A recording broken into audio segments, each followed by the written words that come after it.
Revenge or payback action movies are some of the best popcorn movies ever.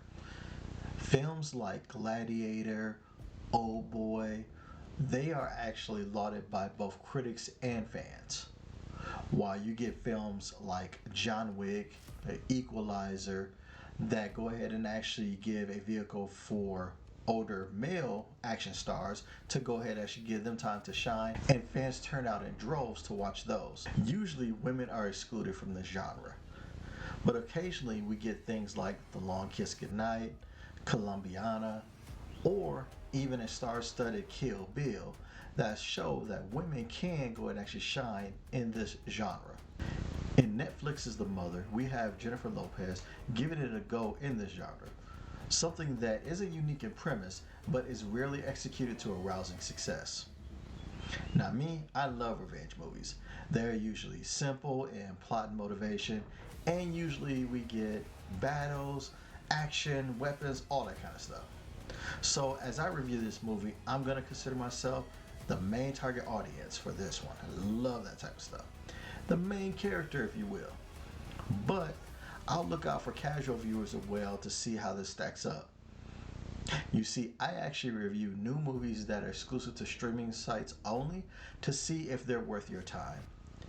If you like how that sounds, do me a favor, click like, share, subscribe. But let me get into this review. The Mother premiered on Netflix in May of 2023. It has a runtime of an hour and 55 minutes. It stars Jennifer Lopez, Lucy Perez, and Omari Hardwick. Now, let me give you the story so I can flesh out this review properly. An unnamed U.S. operative known as the Mother forms a dangerous alliance with the ex-SAS Marine Adrian Lovell and arms dealer Hector Alvarez. Together, they embark on a quest for wealth and fortune involving weapons smuggling. However, as the mother becomes pregnant, she uncovers their involvement in child trafficking. Desperate to protect her unborn child, she seeks the help of the FBI by becoming an informant.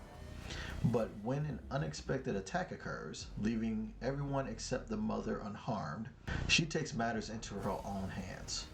With cunning and resilience, she navigates a treacherous world determined to save herself and her child. As the story unfolds, secrets are revealed, alliances are tested, and the mother's journey takes her to unexpected places. Along the way, she discovers the true meaning of sacrifice, love, and the lengths a mother will go to protect her child. Again, not a complex plot, and kind of what you expect in a movie like this. However, when reading this description, I had to double check it and then remember back. They legitimately don't give Jennifer Lopez's character a name. She's just the mother. And I kind of get it as the character is supposed to be detached from regular life, but still, man. Anyways, for mains, this story checks the boxes for what we're looking for. It's a revenge story. There's an ongoing motivation. We have a trained military protagonist. As long as we get good action, we're good. Good acting and story are a plus, but not necessary for main folks of the genre. For casuals, it needs to be sensible characters and the story has to be tolerable. It needs to make sense. Okay?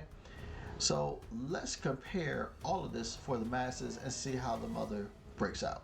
The acting in The Mother is decent, but nothing noteworthy. At times, there are some over-the-top performances by every significant role in this movie. Now, I'm okay with J-Lo's acting in this. Like, it's not great, but I've seen worse in these kinds of flicks. I didn't like Lucy Lopez as Zoe, as the writers didn't seem to make up their mind if they wanted her to be young and scared or strong and defiant. And I get the whole that's being a teenager mood, but she's supposed to be like 12 in this movie. They could have done better with directing her on a definitive path on how this character's emotional state is going to be. I think the only acting that was better than average was the bit part of John's, played by Paul Raci. So looking at acting, mains are going to be okay with this acting. Casuals will probably not be a fan of it. It just doesn't have a lot to grab onto. It's average at best. Okay? But what about the scripting and story? Now, I won't spoil anything in this review, but I will say this movie is perfectly fine until about halfway through. Then it seems like they changed the direction or the vibe. The choices that are made by the main character are just weird, and the script gets real eye rolling. There are a lot more than a couple of times where I was just like, what? It's like the writing, especially for Zoe, was just top of the head type of stuff, whatever they could come up with. And while the ultimate ending was fine, there was a bit of eye rolling to part of that resolution as well.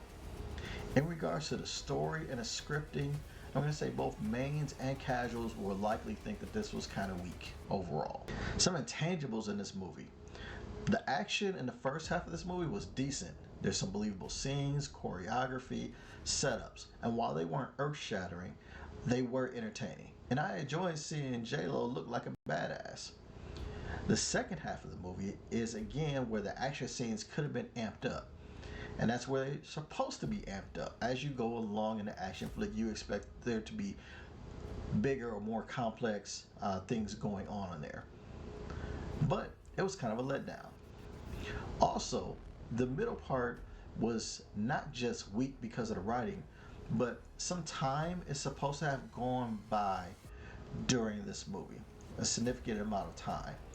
And when we find out that it was supposed to be months, I can just tell you this now. That was poorly conveyed. Someone did not storyboard this all the way out to go ahead and actually make time a factor in this to maybe give more gravitas towards the ultimate climax of this movie. So those are some of my main thoughts in regards to this movie. What's my ultimate verdict?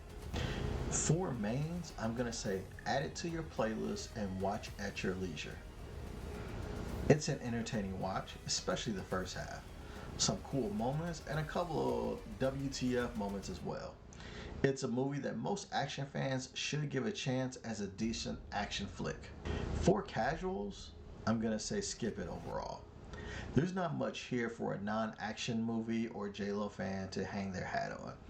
It's a movie that you can put on your playlist if your action enthused partner wants to watch a flick because it's tolerable. But for you by yourself, if you're not a fan of action movies or J-Lo, there are more entertaining action flicks to pick from. And that's what I have for The Mother on Netflix. Check it out.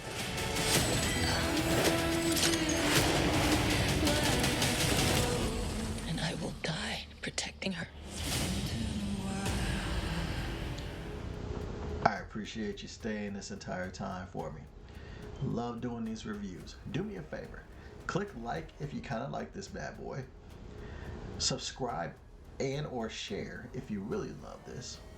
And if you don't like it, well hell, tell me down in the comments down below so I can go and actually get a little bit better for you. But until my next time, I'll holler at you.